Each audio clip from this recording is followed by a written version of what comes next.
Ako prebieha bežný proces hypotéky pri kúpe nehnuteľnosti? Ak nájdete vhodnú nehnuteľnosť, tak najprv sa podpisuje rezervačná zmluva.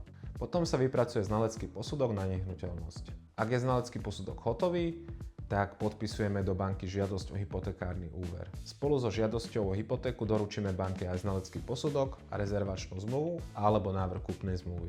Začne schvaľovací proces v banke, ktorý zvyčajne trvá 1 až 2 týždne.